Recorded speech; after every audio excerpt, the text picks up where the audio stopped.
आज का दंगल देश के बजट को लेकर हो रही सियासत पर है। तीसरी बार मोदी सरकार में केंद्रीय वित्त मंत्री निर्मला सीतारमण ने 7वीं बार बजट पेश किया। 47,65,000 करोड़ रुपए वाले बजट में सबसे ज्यादा 4,54,000 करोड़ से अधिक रक्षा क्षेत्र का बजट है। दूसरे नंबर पर 2,66,000 करोड़ ग्रामीण विकास और तीसरे नंबर पर 1,52,000 करोड़ कृषि क्षेत्र पर खर्च किया जाने वाला बजट है। लेकिन इस बजट के बाद की सियासत बिहार और आंध्र प्रदेश को लेकर मिले तोहफे पर है, क्योंकि इस बार के बजट में बिहार को करीब 60,000 करोड़ रुपए के घोषित प्रोजेक्ट मिले हैं। इसके अलावा पर्यटन क्षेत्र की योजनाएं हैं। उधर आंध्र प्रदेश को भी राजधानी के लिए 15,000 करोड़ के अलावा 3 पिछड़े जिलों के लिए योजनाएं हैं। विपक्ष आरोप लगा रहा है कि चूंकि नीतीश कुमार की जेडीयू और चंद्रबाबू नायडू की टीडीपी के समर्थन पर ही मोदी सरकार टिकी है, इसीलिए इस बजट में दिल खोलकर दोनों राज्यों को सौगातें दी गई हैं। राहुल गांधी ने इसे कुर्सी बचाओ बजट कहा है, तो ममता बनर्जी ने कहा कि दूसरे राज्यों का हक भी केंद्र सरकार नहीं देती, ये राजनीतिक रूप से पक्षपाती बजट है। कर्नाटक की सीएम ने कहा है कि कर्नाटक के लिए ये खाली घड़े जैसा है। उधर इस बजट के बाद बीजेपी ने बिहार में लगातार चल रही विशेष राज्य के दर्जे की मांग वाली राजनीति पर भी बजट ब्रेक लगाने की कोशिश की है। हालांकि राबड़ी देवी ने 60,000 करोड़ के प्रोजेक्ट को भी झुंझुना करार दे दिया। ऐसे में सवाल यही है कि इस बार के बजट में सिर्फ 2 राज्यों को विशेष मदद का प्रावधान किया गया है।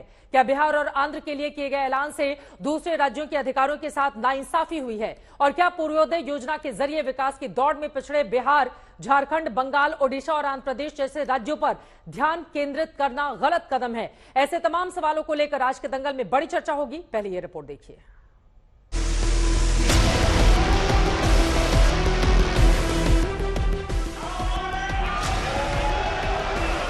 माननीय वित्त मंत्री श्रीमती निर्मला सीतारमण।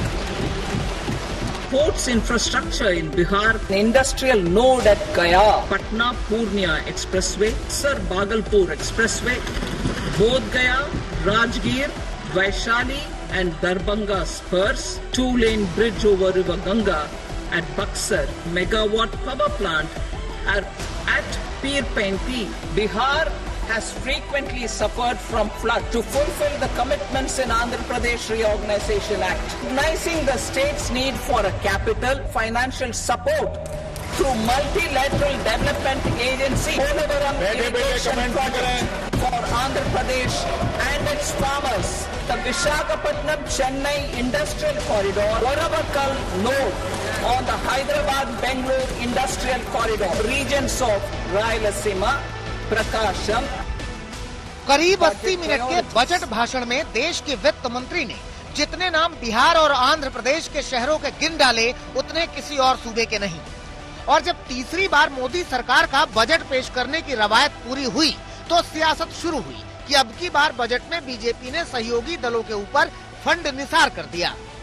लोकसभा में नेता विपक्ष राहुल गांधी ने तो पहली प्रतिक्रिया में ही इसे कुर्सी बचाओ बजट बताते हुए लिखा कि दूसरे राज्यों की कीमत पर सहयोगियों के साथ खोखले वादे करके तुष्टीकरण की गई। आम आदमी को कोई राहत नहीं, बड़े उद्योगपतियों का तुष्टीकरण हुआ और कांग्रेस के घोषणा पत्र का कॉपी पेस्ट हुआ। झुंझुना मांगा था स्पेशल पैकेज और दिया क्या, वही ऑनगोइंग स्कीम को जोड़ के बता दिया। Budget has more or less copied the Congress manifesto. माननीय नरेंद्र मोदी जी ने झुंझुना पकड़ाया बिहार की जनता को।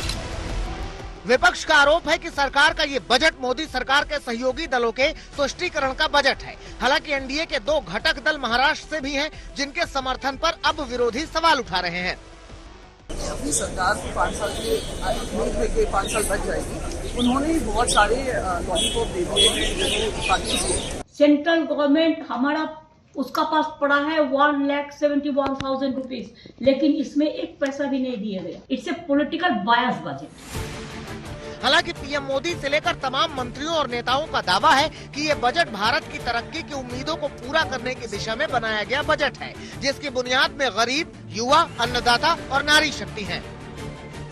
आज का बजट विकसित भारत की एक ठोस नींव रखेगा।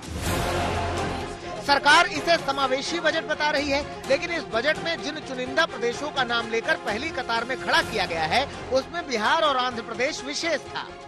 बिहार में एक तरफ 60,000 करोड़ रुपए से अधिक की तो विशेष योजनाओं का ऐलान हो गया।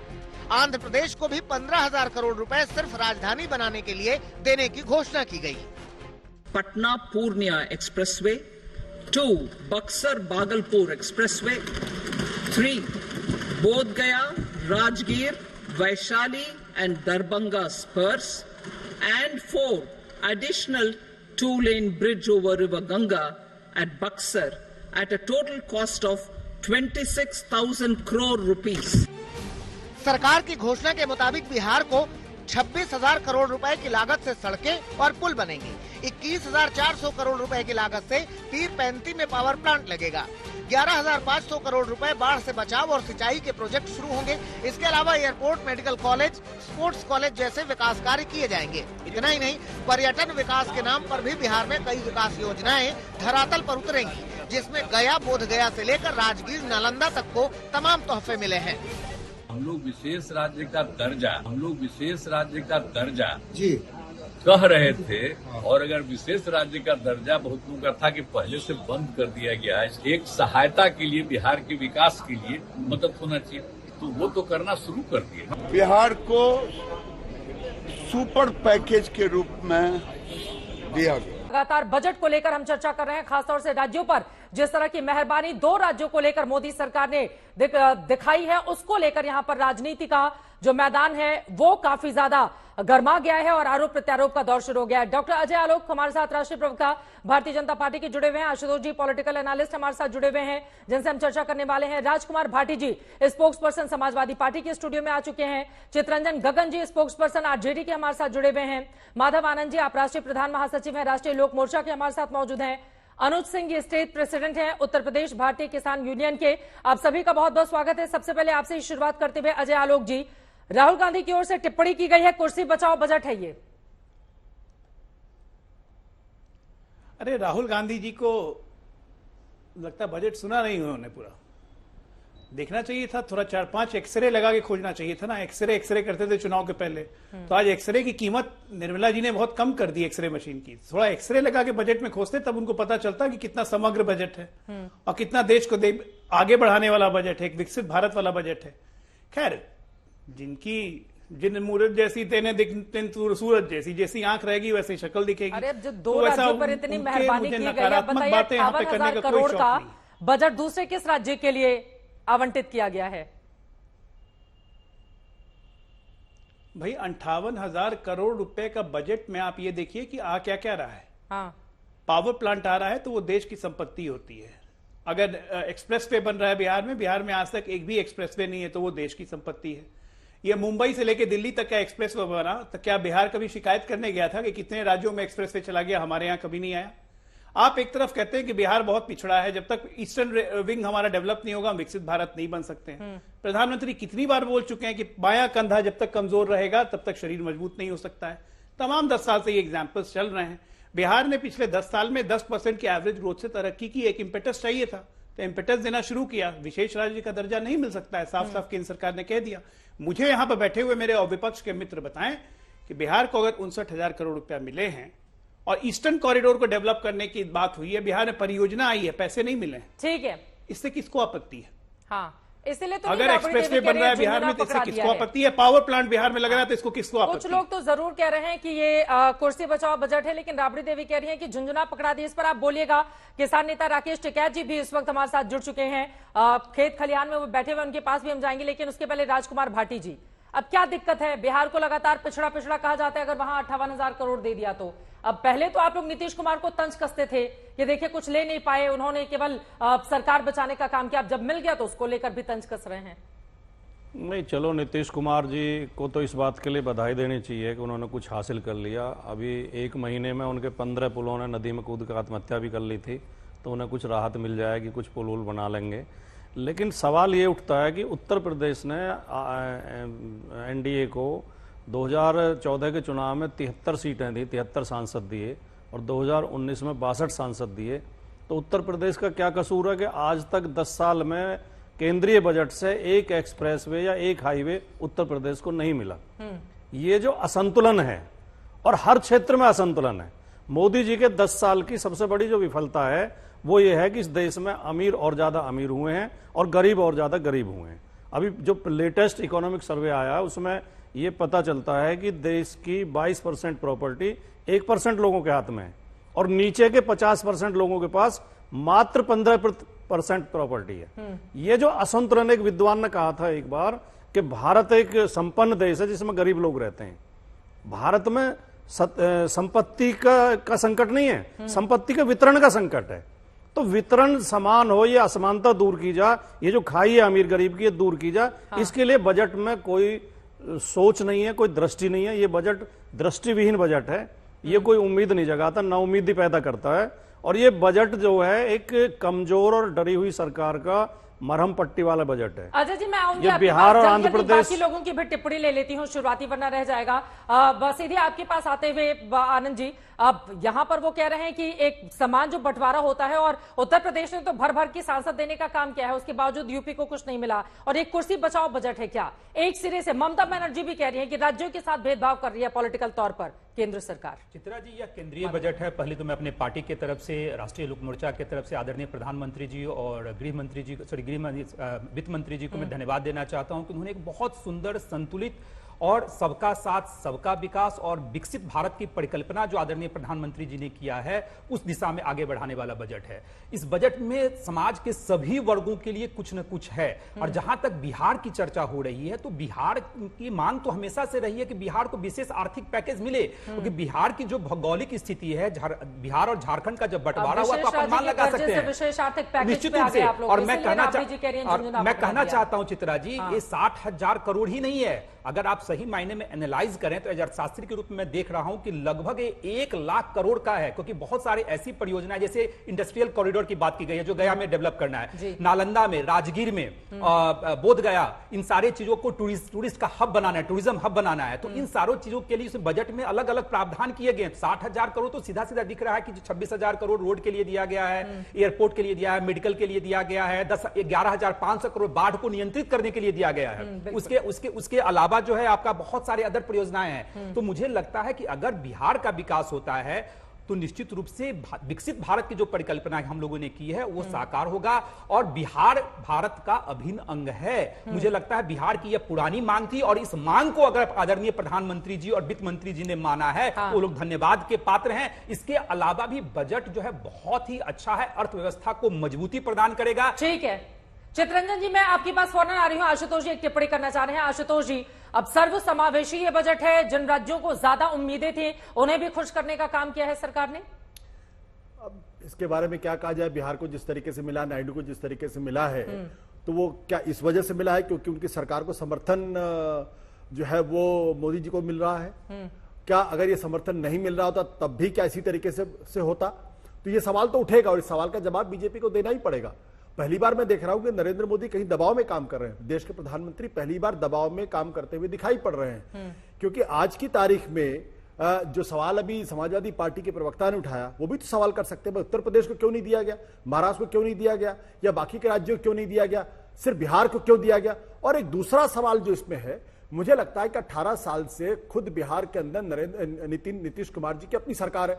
18 साल के अंदर तो कोई अगर मुख्यमंत्री है, किसी पार्टी की सरकार लगातार है, तो बिहार की क्या, उस प्रदेश की, उस राज्य की, उस देश की किस्मत बदल जानी चाहिए?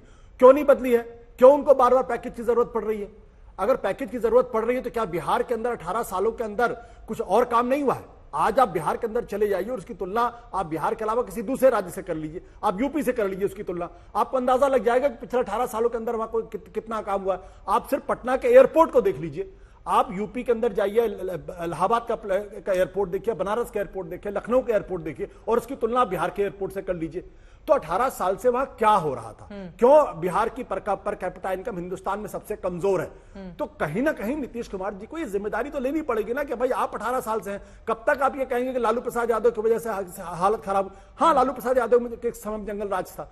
दिक्कत क्या है कि हमारे जो सरकार के मुखिया लोग हैं वो कोई जिम्मेदारी नहीं ली तो दूसरों के ऊपर टाल देते हैं। ये इस बजट में साफ दिखाई पड़ रहा है। ठीक है, बाकी मेहमानों से भी एक एक टिप्पणी लेते हुए अजय आलोक जी, उसके बाद आप सभी का जवाब दीजिएगा।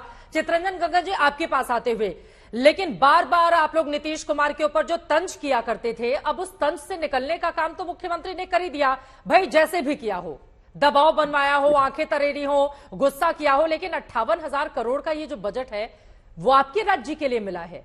तो इसका स्वागत करने के बजाय आपको क्यों लग रहा है कि झुंझुना पकड़ा दिया है सरकार ने? चित्रा जी आशुतोष जी ने बहुत कुछ क्लियर कर दिया है और अजय आलोक जी ने स्पष्ट बताया है कि 58,000 करोड़ का जो है प्रोजेक्ट दिया गया है और यह विशेष पैकेज के बारे में एक परसेप्शन बनाया जा रहा है प्रायोजित तरीके से कि बिहार को बहुत कुछ दे दिया गया। 2015 में माननीय प्रधानमंत्री जी ने घोषणा किया था 1,65,000 करोड़ का स्पेशल पैकेज बिहार के लिए, वह बिहार को मिल गया। भाजपा के नेता कहते हैं, जनता दल के नेता कहते हैं। मेरा सवाल वही आशुतोष जी ने कहा कि 1,65,000 का स्पेशल पैकेज जब बिहार को मिल गया पिछले 2015 के बाद, तो फिर रिजल्ट क्या है? नीति आयोग क्यों कह रही है कि बिहार अभी भी नीचे पायदान पर है? तो यह तो जो सो मोदी मॉडल स्पेशल पैकेज जो है, यह तो बिहार के लिए झुंझुनना है, केवल बिहार के लोगों को ठगने के लिए। और नीतीश जी ने कहा था कि बिहार को विशेष राज्य का दर्जा मिलना चाहिए और नीति आयोग का कोई अगर ऐसा कंडीशन है जो अवरोध पैदा करती है, तो नीति आयोग में तो बिहार के 3 मंत्री को रख लिया गया। नीति आयोग किसके मातहत है? केंद्र सरकार के मातहत है। उस नियम को बदलिए, जो अवरोध है उसको दूर कीजिए, लेकिन बिहार को जब तक आप विशेष राज्य का दर्जा नहीं देते हैं और उसके अलावा विशेष पैकेज की आवश्यकता है। और यह भी जो दिया गया है, यह तो रिपैकेजिंग किया गया है। जो पहले से जो स्वीकृत योजनाएं हैं, जो पहले से जिनकी स्वीकृति मिल चुकी है, जो लंबित है, उन्हीं का रिपैकेजिंग किया गया है। तो एक परसेप्शन बनाया जा रहा है। अरे देश के तमाम राज्यों के मुकाबले सबसे ज्यादा बिहार को ही मिला है, लेकिन तो भी आपके चेहरे पर मुस्कुराहट नहीं है चित्ररंजन गगन जी। अब दूसरे राज्यों को जलन हो रही है। ममता बनर्जी कह रही है कि सब बिहार को दे दिया और हमारे साथ भेदभाव हुआ है, भाजपा को, लेकिन तो भी आपको लग रहा है कि नहीं, यहाँ पर ऊँट की मुंह में जीरा है। नहीं, मैंने कहा ना कि 1,65,000 करोड़ का स्पेशल पैकेज खर्च हो गया। ठीक है। और नीति आयोग कर रही कि पिछले पायदान पर है। अभी जो है सो विश्वास जिन्होंने सवाल उठाया, तो जो है सो सही ना है। तो सवाल है कि मोदी मॉडल स्पेशल पैकेज का रिजल्ट क्या निकलता है? बिहार का इससे क्या कल्याण होने वाला है? क्या इससे इंफ्रास्ट्रक्चर बिहार का क्या होगा? शिक्षा स्वास्थ्य की स्थिति क्या होगी? यहाँ पर जो औद्योगिक पिछड़ापन है उसकी स्थिति क्या होगी? जो बाढ़ की जो भयावह बराबर लगातार जो है सो बाढ़ से जो है सो बाढ़ से निपटने के लिए 11,500 करोड़ दिए गए हैं। इसी में से 11,500 करोड़ अलग से बिहार में जो बाढ़ आती है उससे निपटने के लिए। चित्रा जी, यह तो नियमित है। हाँ। यह तो नियमित है, कोई पहली बार मिल रहा है, यह तो नियमित है। तो जो आपका सामान्य आवंटन अगर आप दे रहे हैं और आप जो है सो कह रहे हैं कि बिहार को अरे ठीक है, मैं अनुज सिंह जी से ले लेती हूँ जल्दी से टिप्पणी। ठीक है, अब चित भी मेरी पट भी मिली, पैसा मिला है तो भी आप कह रहे हैं कि नहीं ठीक नहीं है, पैसा नहीं मिले तो भी उधर बाकी लोग नाराज बैठे हुए हैं कि दूसरे राज्यों को क्यों नहीं दिया, मोदी जी पॉलिटिकली यहाँ भेदभाव कर रहे हैं। लेकिन अनुज सिंह जी सीधे आपके पास आते हुए, अब 2 राज्यों को तो भर भर के मिल गया, अब बाकी राज्य शिकायत कर रहे हैं हमें क्या दिया। देखिए, 2 राज्यों को भर भर के मिल गया और बाकी राज्य खाली हैं। बिल्कुल सही है, देश में केवल 2 ही राज्य से पूरा देश नहीं चल रहा है और भी स्टेट्स के बारे में गवर्नमेंट को सोचना चाहिए था। और रही बात कि जिन 2 राज्यों को सरकार ने दिया, बिहार और आंध्र को, वहां के भी किसानों के लिए अगर कुछ स्पेशल इन लोग अलग से पैकेज दे दिए होते तो होता कि इनका ध्यान किसानों की तरफ है। किसान इस देश की अर्थव्यवस्था की रीढ़ है, लेकिन किसानों के मुद्दे पे आज के भी बजट में कुछ नहीं है। प्रधानमंत्री जी का वादा था कि 2022 तक किसानों की आय दोगुनी करेंगे। 22 हम लोगों ने बजट देखा, कुछ नहीं था। 23 के बजट में था कि शायद कोई फॉर्मूला प्रधानमंत्री जी बताएंगे, वहां भी कुछ नहीं था।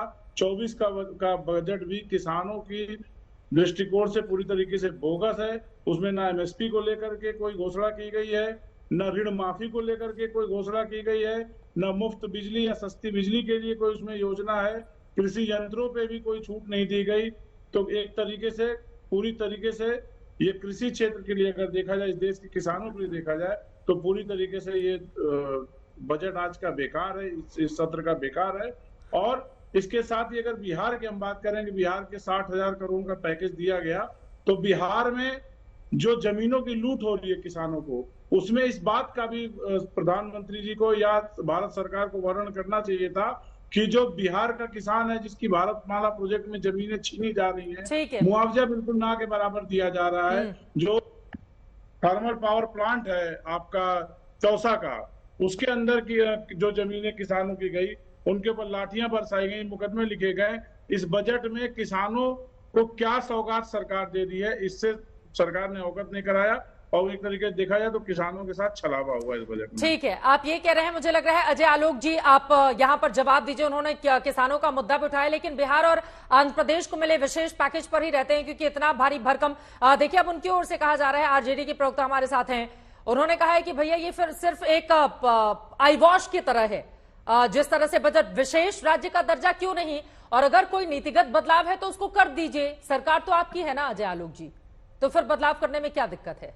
देखिए, सबसे पहले मैं एक लाइन में किसानों पे बता देता हूं कि पहले सबसे पहली बात कि जब तक पूरा बजट पढ़े नहीं ना, तो कृपया करके टिप्पणी इस तरह से नकारात्मक टिप्पणी नहीं करें, खासकर भारतीय किसान यूनियन के जो लोग हैं। 1,52,000 करोड़ का बजट में से प्रावधान किया गया किसानों के लिए। फोकस खेती होगी, फोकस खेती, इसका मतलब समझते हैं कि क्लाइमेट चेंजेस कुछ भी रहे, बरसात हो चाहे नहीं हो, खेती की प्रोडक्टिविटी बढ़ेगी, किसानों की आय भी बढ़ेगी। तो कृपया करके पढ़ लीजिए। खैर, मुद्दे पे रहते हैं, बिहार उस पे। चितरंजन गगन जी कह रहे थे ऊंट के मुंह में जीरा का फोरन दे दिया। बहुत बढ़िया, चलिए साहब, जीरा तो मिला, आप ही की बात मान लेते हैं। आपने क्या दिया? 4 से 14 तक, 4 से 9 तक जब लालू यादव रेल मंत्री थे, इतनी हिम्मत थी, इतना हनक था मनमोहन सिंह पे कि बैठ के मॉस्को में प्रेसिडेंट रूल लगवा लेते थे बिहार में। काहे नहीं दिलवा दिया विशेष स्टेटस भाई साहब? ऊंट के मुंह में जीरा, ऊंट के मुंह में जीरा जानते हैं क्या कहते हैं? 2004 से 14 तक कुल यूपीए का आवंटन बिहार को हुआ था मात्र 2,80,000 करोड़, मात्र। और 14 से 24 में मोदी सरकार ने कितना बिहार को आवंटन किया पता है? 5 गुना ज्यादा, 5, 14,23,000 करोड़। ये ऊंट के मुंह में जीरा आपको लगता है? प्रदेश में कोई भी योजना देती है केंद्र सरकार, पैसा नहीं देती है कि पैसा ले जाइए लल्लू जी घर ले जाते हैं जैसे पहले होता था। यहां वो नहीं है ना, परियोजनाएं पूर्ण होगी जिसका लाभ पूरे लोग को मिलेगा। 3 आपको नेशनल हाईवे निकल रहे हैं, 3। और एक बात और बता दूं, आपके यूपीए सरकार में मात्र 58 केंद्रीय परियोजना प्रायोजित हुई थी 4 से 14 के बीच में, इसी बिहार में। और एनडीए मोदी सरकार में, डबल इंजन की सरकार में 318 केंद्रीय योजना प्रायोजित हो चुकी हैं। ऊंट के मुंह में जीरा है चितरंजन जी, जो काम कभी किए नहीं, वो काम की विशालता, काम के स्केल को क्या जाने। इसलिए कृपया करके आरजेडी काम के बारे में ना बोले तो बेहतर है। अगर हम कह रहे हैं पटना पूर्णिया ग्रीनवे एक्सप्रेस लेन बनेगा तो कितने जिलों को फायदा होगा? जरा पटना से पूर्णिया के बीच के जिलों का सोचिए। क्या इंफ्रास्ट्रक्चर डेवलपमेंट होगा? क्या लोगों की कनेक्टिविटी आसान हो जाएगी? फ्यूल का कितना बचत होगा? रोजगार कितने जनरेट होंगे? ढाबे कितने खुलेंगे? मोटेल्स कितने खुलेंगे?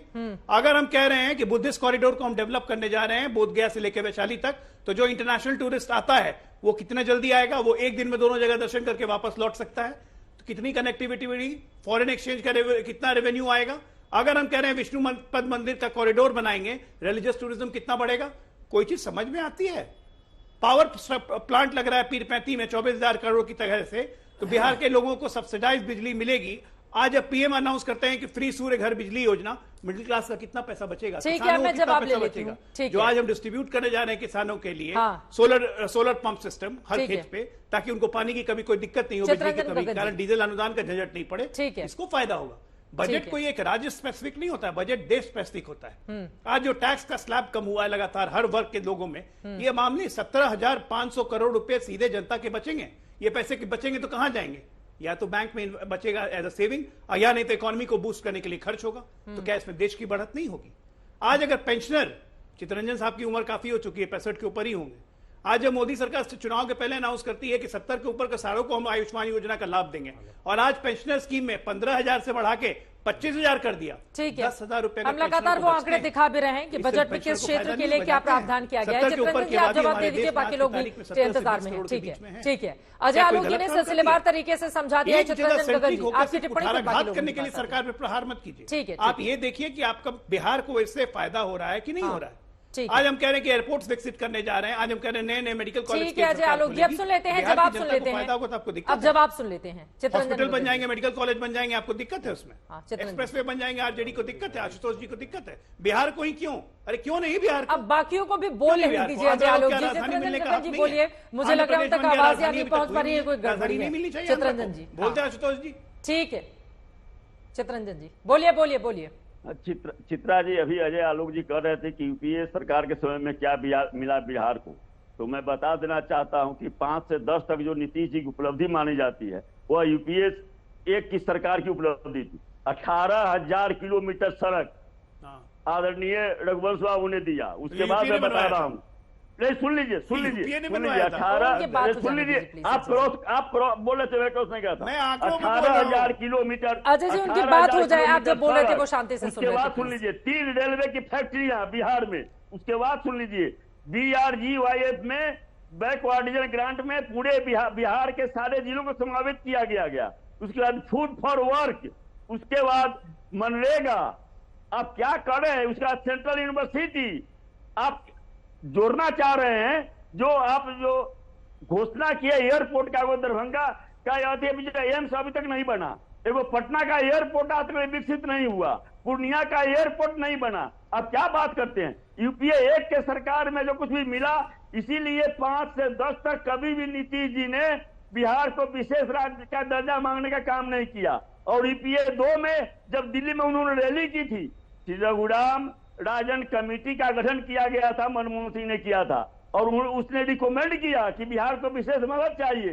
तब तक जो है सो मोदी जी प्रधानमंत्री बन गए और उस रिकमेंडेशन को जो सो ठंडे बस्ते में डाल दिया। इसलिए बिहार में जो भी दिखाई पड़ रहा है वो UPA 1 की देन है, और जो कुछ और भी कुछ बचा हुआ था वो श्रेय लेने की सियासत अपनी जगह, लेकिन ये बात भी सच है कि बहुत सारे आंकड़ों में अगर हम आएंगे तो दूसरे राज्यों के मुकाबले बिहार बहुत ज्यादा पिछड़ा नजर आता है। ठीक है, दोनों के अपने अपने दावे हो सकते हैं, लेकिन आशुतोष जी, अब आपके पास आते हुए, अब इस बजट से एक ये भी तो संदेश है मोदी सरकार का कि तुम दोस्तों की सुनो, वो तुम्हारी सुनेगा।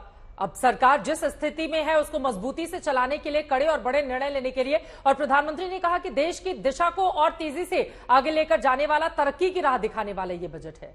देखिए, मैंने तो सुबह भी कहा था, इस वक्त भी कह रहा हूं कि इस बजट में एक चीज जो सबसे खास है और जिसकी तारीफ होनी चाहिए वो ये कि जिस तरीके से एम्प्लॉयमेंट को एक तरीके से फोकस में रखा गया है, और जो इंटर्नशिप योजना की गई है वो अपने आप में अच्छी योजना है, बहुत अच्छी योजना है। और कम से कम अभी तक जो सरकार डिनायल के मोड में थी कि इस देश में तो किसी तरीके की कोई बेरोजगारी नहीं है। RBI डेटा लेके आ रहा था कि 8 करोड़ लोगों को रोजगार दिया गया। अरे RBI का डेटा कहता है 8 करोड़ रुपए, 8 करोड़, और इकोनॉमिक सर्वे कहता है कि 78 लाख की आशुतोष जी, माफी के साथ मुझे रोकना पड़ा है। केंद्रीय मंत्री जितेंद्र सिंह जी इस वक्त हमारे साथ जुड़ चुके हैं, आपका बहुत स्वागत है।